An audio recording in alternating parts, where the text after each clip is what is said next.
okay nga naman, no? Pwede namang mag-deficit ang ating gobyerno, pero ang problema dito is, napupunta ba yung ginastos ng gobyerno into programs and activities na makakapagpalago ng ating ekonomiya? Base sa nakikita natin sa ngayon, ano, na dapat sana yung mga infrastructure projects, this will all lead to growth.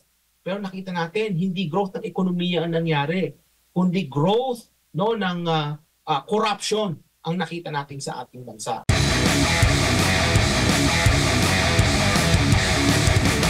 Dito po sa payag ngayon ng Bureau of Treasury, dahil tumaas ng 11 hanggang 11 billion pesos yung tinatawag na budget surplus nitong nakalipas na buwan ng Oktubre.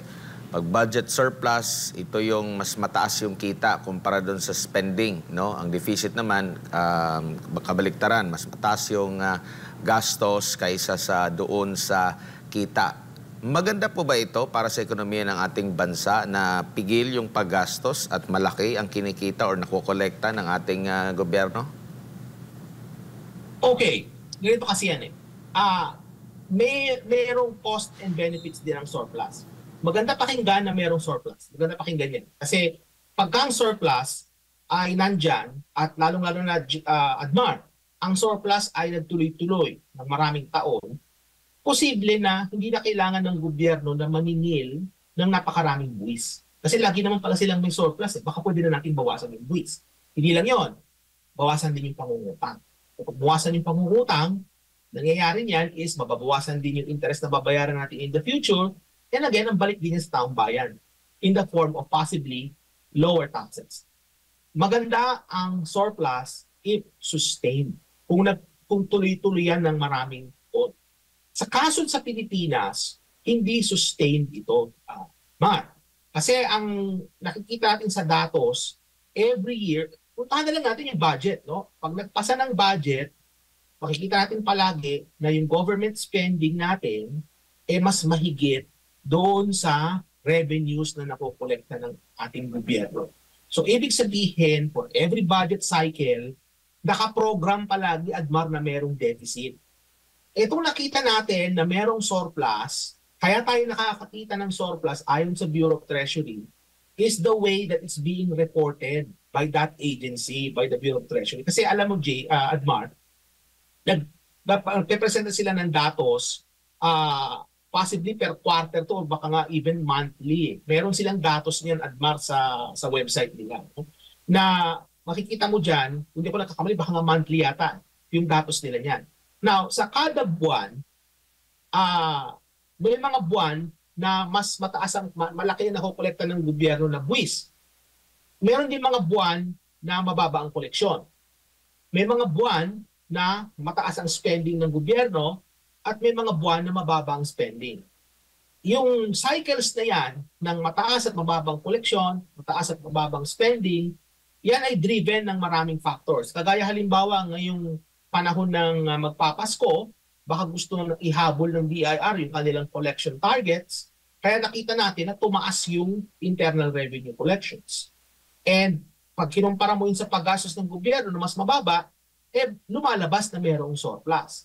Kaya lang, Admar, itong mga surplus na nakikita natin na binabalita halimbawa ng Bureau of Treasury, ay hindi ibig sabihin ito na talagang may surplus na ang ating bansa. Hindi po.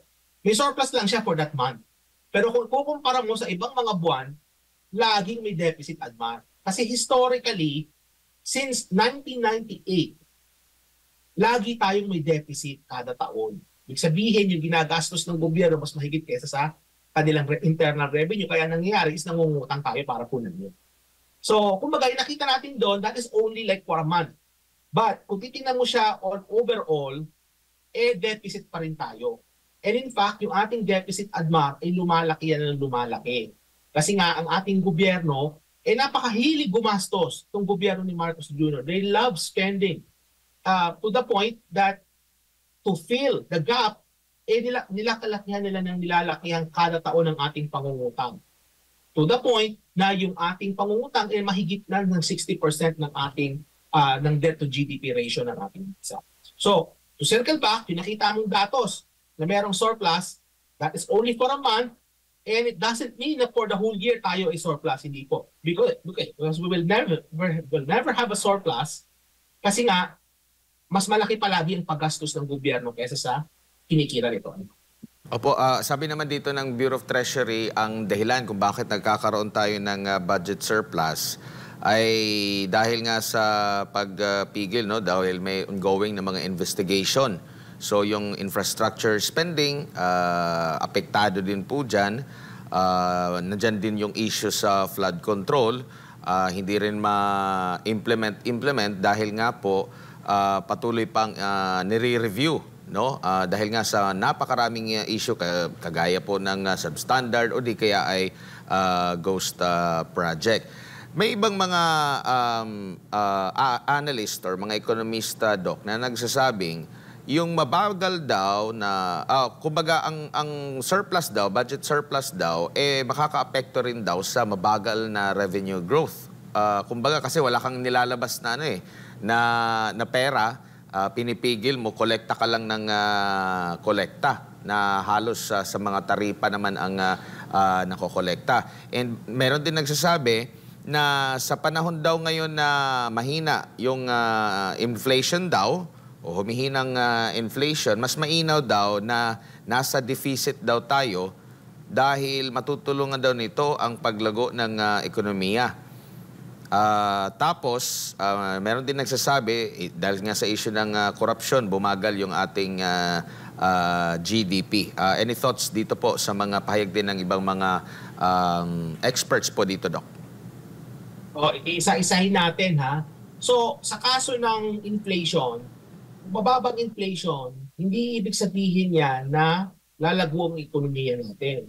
Kasi ang paglago ng ekonomiya natin, yan ay nanggagaling sa spending, yan ay nanggagaling sa growth ng mga iba't ibang mga sektor ng ating ekonomiya. So yan ang nagpapatakbo ng growth sa ating bansa. So yung mababang inflation, nasabi lang yan na bumababa ang presyo. Possibly kaya bumababa ang presyo is meron tayong excess supply, no? Or yung demand natin bumababa. Pag bumababa ang demand, hindi maganda yon. Kasi pag mababa ang demand, Admar, alam naman natin, pag mababa ang demand, bumababa ang presyo. The question becomes, bakit bumababa ang demand? Well, napakaraming reason yan. Posible na ang mga tao is nag-withhold ng kanilang spending, kagaya nung na-observe natin itong mga nagdaang buwan. Ang ating mga kababayan are reluctant to spend kasi nga hindi nila alam kung anong mangyayari sa graft and corruption investigation na nangyayari ngayon. Maingat ang tao, lalong-lalo na medyo nagiging unstable na ang gobyerno ni Marcos Jr. May mga threat, no, sa stability ng gobyerno. So ang mga tao, they're reluctant to spend. Lalong-lalo na papasok pa nga tayo ng holidays na normally ang spending dapat ito tumataas. No? So, kumbaga, pag mababa ang inflation, it's not really an indicator that the economy is growing. No? Ang pinaka-indicator nito is spending. So, babantayan mo dyan yung paggastos ng tao. Hindi lang paggastos ng tao, pati paggastos Admar ng gobyerno. Kasi pag gumagastos ng gobyerno, nakaka-create din yan ng growth. So sa nakikita natin ngayon na pati mismo ang gobyerno nag-hold ng spending in light of these corruption sa infrastructure. So that would create a drag, no, sa paglago ng ating ekonomiya. And not to mention, no, yung paghina ng piso. So yung paghina ng piso, yan ay nagdudulot ng pagtaas ng presyo ng ating mga ini-import. So ibig sabihin, yung mga ini-import natin nagmamahal, ang nangyayari is since limited din yung incomes ng ating mga kababayan, instead of buying more imported goods, kasi nga yung incomes nila hindi nag-grow as much, ang nangyari dyan, Admar, is binabawasan din nila yung paggastos dun sa mga imported. So kumbaga, makikita natin na sasabi nila, mababa inflation, no, mababa may deficit. Hindi ito mga indicators ng paglago. Ang babantayan mo talaga diyan yung paggastos at yung growth ng mga iba't ibang sektor ng ating ekonomiya. So sa nakikita ko ngayon halimbawa, no, base sa takbo ng ating ekonomiya, takbo ng spending, paglago ng iba't ibang sektor, malabo na ma-reach natin yung growth targets natin for the year at Mar. No? So, kumbaga, balik din tayo sa issue ng deficit na nabanggit mo nga kanina. May nagsasabi na mas maigi pa na merong deficit kasi mababa ang interest rate. Well, nakikita ko dito is this is simply justifying more borrowing. Kasi kapag ka mababa ang interest rate, mababa ang cost to borrow, ang mangyayari niyan is it will just incentivize the government na mangutang pa rin ng mangutang at syempre pag mangutang ang gobyerno, it has to spend. So, kumbaga, mas lalaki na nilalaki yung deficit mo yan. So, kumbaga, bagamat okay nga naman, no? Pwede namang mag-deficit ang ating gobyerno, pero ang problema dito is, napupunta ba yung ginastos ng gobyerno into programs and activities na makakapagpalago ng ating ekonomiya? Base sa nakikita natin sa ngayon, ano, na dapat sana yung mga infrastructure projects, this will all lead to growth. Pero nakita natin, hindi growth ng ekonomiya ang nangyari, kundi growth, no, ng corruption ang nakita natin sa ating bansa. Yun yung unfortunate na nangyayari sa loob. Apo, dito naman tayo sa panibagong video po ni former Congressman Zaldico. Maalala natin sa nakalipas na taon, no, lagi natin napag-uusapan yung nakalipas na mga buwan, nakalipas na taon, yung issue po sa pagtaas ng presyo ng bigas, ano yung mga dahilan nito, pagtaas ng presyo ng sibuyas at iba pa, no? Nagiging malaginto ang presyo ng ilan sa mga agri products, no? At nabanggit sa pahayag kahapon or sa aligasyon kahapon ni Congressman Zaldico yung involvement ng First Family, no? Meron siyang mga na-mention po doon na naimbestigahan nga doon sa bigas, bakit ba tumaas yung bigas, pati rin yung sa sibuyas, pero pinahinto daw ito, no? Kasi ang mga nangunguna pala dito sa pag-aangkat din ay mismo daw na nasa First Family. Sa tingin niyo po, doon sa mga senaryong kanya pong mga nabanggit, possible po ba na yun ang nangyari? Yun talaga ang kabilang sa mga reason na may mga pagmamanipula or yung pinaka nangyari po sa nakalipas po, Doc? Alam mo, Admar, no, this is, we're venturing into something speculative. Kasi itong mga sinabi ni Zaldico, of course, this has to be proven in court. No? Bagamat, naniniwala ako na pwede kahit na sino, no, magbigay ng claims and pwede naman itong gamitin as anecdotal evidence. No, ibig sabihin ng anecdotal, sabi-sabi. Hindi ito under oath, but then again, pwede mo itong i-consider as kumbaga, a weak form of evidence. Of course, it won't stand in court kasi nga sa korte, kinakailangan mag-oath ka, no, kailangan sumunod ka sa mga prosesong legal para maging admissible sa korte itong mga nabanggit ni Zaldico. Now, having said that, there are reasonable grounds to believe that it may actually be connected doon sa issue ng sa onion, sa bigas, at pati sa isda. Admar, nabanggit din sa kaso ng isda. Kung maaalala natin mga kababayan, 2 years ago, no, even 3 years ago, it was around 2022, mga November, December, sumipa ang presyo ng sibuyas. And kung na-follow ninyo yung mga interview natin, no, yung ating mga kuro-kuro, sama si Admar at si Jade, no, yung mga napag-usapan natin noon, ang sinasabi ko was that there is something in the middle of the supply chain na nagpe-prevent na magbaba ng presyo. So kumbaga makikita natin sa global markets, no, na bumababa na ang presyo, but then dito sa Pilipinas, diyan sa Pilipinas, ay yung presyo ay hindi bumababa. Parang meron nagpipigil. Now, hindi naman pwede dun sa mga farmers ang reason kung bakit nagpipigil bumaba ang presyo. Kasi nga yung mga farmers, lugi na nga iba sa kanila. So, kumbaga, there's no incentive for them, no, na magbenta kasi nga the market is being flooded by these imported products. So I think it's not the farmers, no, hindi ito dun sa source.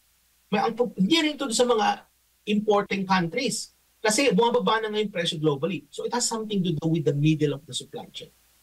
As it turns out, if yung mga sinabi ni Zaldico were to be believed, yung middle na yun, okay, kasama dun sa middle na yan, yung mga personalities na nabanggit ni Zaldico who were responsible kung bakit hindi bumababa ang presyo.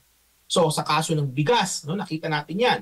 Sa kaso ng bigas, yung pandaigdigang presyo bumababa na, pero sa merkado din sa Pilipinas, hindi bumababa ang presyo na dapat bumaba na. So, ibig sabihin, meron talaga nagpipigil. And narinig natin kay Saldico was that yung mga personalidad na nabanggit niya ay nakakatanggap ng payola mula doon sa mga middlemen, doon sa mga importers. Now, kaya kung mo nabanggit kanina that there's a reasonable ground to believe na it may be true, is because hanggang ngayon, wala pa rin smuggler o wala pa rin big personalities na napakukulong. May narinig na po ba kayo na under kay Marcos Jr., may mga smugglers, big-time people na nanagot at napakulong related sa onion, related sa bigas? Meron silang mga na-mention names noon na mga posibleng nakasuhan din ito. Kaya lang, these are small fish. No, ito yung mga traders. Ito yung mga nagbibigay, di umano, ayon kay Saldico, na mga nagbibigay ng pera dun sa mga personalidad na nabanggit niya. So, and again, there are reasonable grounds to believe that it may be true. Kasi nakita natin yung outcome, hindi mo bababa ang presyo ng mga produkto, ng bigas, isda, ng onion. Hindi lang yon. Walang mga big-time personalities na napakulong. At hindi lang yun, Admar, ito yung icing on the cake. Maalala nyo nung unang taon, Marcos Jr. assumed the role of DA Secretary. And at that time, I was thinking, like, teka muna, the President has a lot of things to do. As President, napakaraming problema ng bansa. Kagagaling na natin sa COVID, he has to set foreign policy, nandyan yung mga issue kung ano-ano. There's a lot of things to do. And yet, he decided siya ay mag-acting Secretary ng Agriculture. Now the question becomes, bakit? Now, my friends, mga kababayan, everything start to make sense. So everything start to make sense now.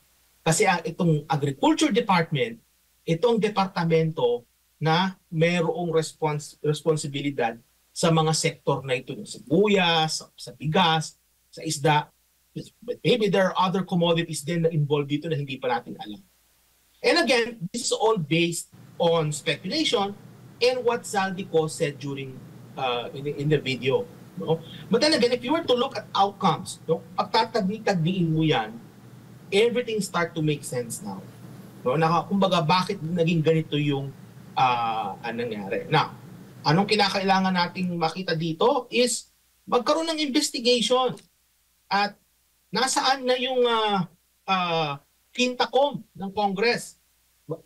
Maganda siguro buhayin niya mga Quinta-Com na yan para mabigyan uli ng liwanag itong mga issue na ito. That the Senate should hold investigation in this issue. Kasi the more na nagiging silent itong mga ating mga mambabatas, yung mga senador natin, it seems that they are also complicit to this. Kasi silence means they are agreeing. Silence means complicity, mga kababayan. Hindi sila kumikilos.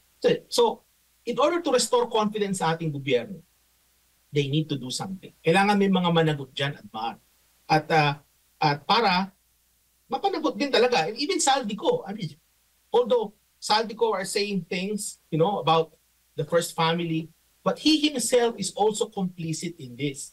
No, meron din siya diyang liability. Hindi siya malinis, ika nga. But the thing is, yung mga personalidad na nabanggit niya, they have to face, investigations as well. Hindi pwedeng may exemption dito, Admar. Kailangan maimbestigahan yung mga dapat maimbestigahan.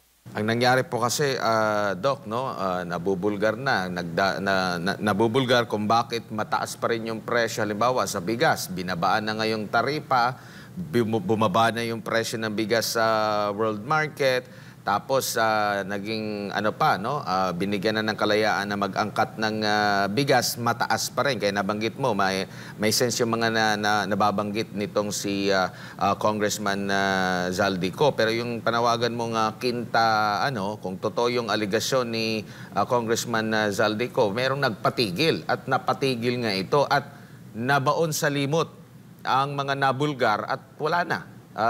Natabunan na ito. At hindi pa rin nasusolusyonan kung bakit nga ba mataas yung presyo ng bigas, ng sibuyas during that time na okay naman. Merong lang something na doon talaga, yung missing link, kumbaga, dito sa nabanggit ni Congressman Zaldico. Pero lipat lang ako ng issue po, no? Doc, dito naman po tayo sa rating natin sa utang.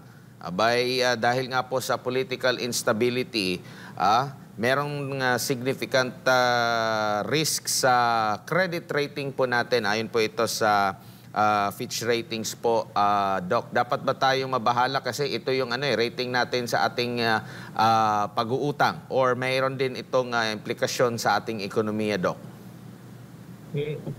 There are several implications dito, Adma. Kasi yung mga rating agencies na yan important determinant yan ng interest rates na babayaran ng ating bansa kung tayo yung mangungutang. So ibig sabihin, kung pangit yung rating natin, mataas yung interest rate na babayaran na kailangan mong pagbunuan. So kumbaga, kung maganda yung ating rating, mababa yung interest rate. So kailangan, the more na maganda yung rating, okay yan, kasi kung mga ilangan ng ating bansa, mangungutang tayo externally halimbawa, makakakuha tayo ng mga magagandang rate. Maganda yan para sa ating bansa. Hindi lang yon. Yung mga rating agencies na ito, Adma, tinitingnan ito ng mga investors. Isa ito sa mga kinukonsidera nila kung sila ay mag-i-invest sa isang bansa. Kasi ang mangyayari nito is, this is an indicator of many things related to the economy and also politically sa isang bansa. Halimbawa, yung pagmamanage ng gobyerno, yung governance, no? Nandyan yung issue ng better or good economic policy. Lahat yan, pasok yan dyan sa mga ratings na yan. So, kung isang investor, isa sa mga sources of information ko, no, to decide whether or not to invest ay itong mga ratings. So definitely, this will have an implication on foreign investor sentiment sa ating bansa. Itong nakikita natin na nangyayari sa issue ng graft and corruption, ngayon nakikita natin na may epekto na po ito. No, hindi lang sa panloob na ekonomiya ng ating bansa, kundi yung epekto nito sa panlabas. Kasi ang epekto nito, mga kababayan, is pag ang perception ng mga lenders ay dahil sa graft and corruption, baka hindi na mabayaran ng Pilipinas yung kanyang mga utang dahil sa graft and corruption, ang mangyayari nito is papangit yung ating credit rating. Or halimbawa, because of instability, no, ito nangyayari kay Marcos Jr. Baka nga yung issue rin, Admar, halimbawa, nung state of mind ng ating Pangulo in light of the revelations ni Senator Amy Marcos that the President is a user of illegal substances. So, kumbaga, this will have an impact on investor sentiment na magre-reflect din yun sa credit ratings natin. So, halimbawa, would you be willing to lend to a government who's being run by somebody who's suspected to be with an unstable mind? Diba? So, kumbaga, if I'm the lender, papapautang po ba ako sa isang tao na nagsasabi, mababayaran kita pero wala sa tamang pag-iisip? Siyempre, hindi ka magpapautang, di ba? Kasi baka hindi ka mabayaran. So, yun yung nakikita natin epekto niyan, Adma. No? Makikita natin na hanggat naririyan, no, yung mga issues kay Marcos Jr. about substance use, yung paggamit ng pinagbabawal ng gamot, nandyan yung issue ng corruption, hindi lang sa kanya, kundi dun sa mga nakapalibot sa kanya, the first family. Even ngayon si Sandro Marcos, may mga accusations, no, in light of Zaldico's revelation, na may mga insertions din itong si Congressman Sandro Marcos. The first family, and people around him, kay former Speaker Martin Romualdez, hanggat nandyan itong mga issue na yan, asahan natin, mga kababayan, na mas lalo pang papangit at lalala yung ating credit ratings. So, kumbaga, what the President needs to do really is to be decisive. No? Ang kailangan niyang gawin dyan is mapanagot yung dapat mapanagot, kahit yan ba kamag-anak niya o siya mismo. At kung siya mismo ang kailangang managot, then, he needs to do the right thing, which is to get out of the way and let somebody else lead the country. Yun yung kinakailangan din mangyari dito. So, kumbaga, tama rin si Vice President Sara Duterte. If you remember, Adman, ang sabi niya nung isang araw, that she is ready to lead. Because yan naman talaga ang nire-require sa Vice President ng ating saligang batas that she is ready to lead anytime na something happens to the President. When that time comes, when President Marcos finally realizes that he has to step out of the way, we're fortunate enough to have a Vice President who is ready to fulfill the roles of the presidency, at least in a caretaker or acting capacity until 2028 at March. Huli na lang kasi marami ding naniniwala, no, mga nasa mga experts based din dito sa New York-based na S&P Global Ratings. Naniniwala sila na next year, hanggang next year, mababa yung ating paglago sa ating ekonomiya. Meron ding nakikita ang Association of Southeast Asian Nations +3 Macroeconomic Research Office na mababa rin yung kanilang projection dahil nga dito sa mga isyong kinakaharap, no, sa domestic at saka yung sa mga external. Ganito ba ang trend sa ibang bansa or hindi na tayo lalayo kahit dito sa Asia or Southeast Asia, Doc? Hindi. Kasi kung titingnan mo ang Vietnam, last quarter, they grew at 8%, tayo at 4% lang. So, kumbaga, itong nakikita natin na mabagal na paglago ng ating ekonomiya, sa atin lang yan. When you go around our neighbors, mataas ang growth nila. So, ibig sabihin, there is something internally that is happening in the Philippines that is causing its growth to slow down. Kasi kung external yung reason yan, Admar, dapat lahat ng mga bansa sa ASEAN, sa Asia, dapat matumal ang growth, dapat mababa ang growth. Hindi eh. There are countries that are growing at extraordinarily higher rates than us. So which means na internal yung reason kung bakit yung ating paglago is very low at 4%. And ano yung mga reasons na yan? Alam na natin yung nangyayari ngayon na issue about graft and corruption surrounding Marcos Jr. and the First Family. Kahit anong pilit ng gobyerno na i-divert yan, kay Saldico, doon sa mga contractors, ngayon may mga congressman na mga nakasuhan, na sa ICI, inimbestigahan. The more na i-divert nila yan, bumabalik uli kay Marcos Jr. at sa mga kamag-anak. So kumbaga, ang hinihingi kasi ng tao, Admar, is merong makulong na talagang malaking isda. Yun ang hinihiling ng tao. Yun ang gusto ng tao makita. Pag nangyari yan, asahan mo, Admar, lalagong ating ekonomiya. Bakit? Kasi babalik ang kumpiyansa ng taong bayan sa gobyerno. Babalik ang kumpiyansa ng taong bayan sa kakayahan ng gobyerno na mapanatiling maayos ang pagpatakbo nito. Babalik ang kumpiyansa ng tao na yung buwis na binabayaran nila mapupunta sa tamang paggastos. Babalik din ang kumpiyansa ng mga namumuhunan, whether these business people are within the country or outside the country. Hanggat walang napapakulong ng malalaking isda, hindi kagaya yung mga nakita natin kinakasuhan ngayon. These are small fry, Admar. These are small fishes. We need to see whales. We need to see pinakamalaki talaga isda sa karagatan itong mga balyena. Yan ang mga kailangan makita natin. Mga pating. Yan ang kailangan natin makita. Hindi sa mga sapsap, gurami. Yan ang mga nakikita natin ngayon na nahuhuli. Until such time na mayroong mga malalaking isda, mga malalaking tao na napakulong, ang paglago ng ating ekonomiya ay magiging mababa, magiging very sluggish, at lalala lang yan ng lalala habang lumalala rin ang graft and corruption sa ating bansa.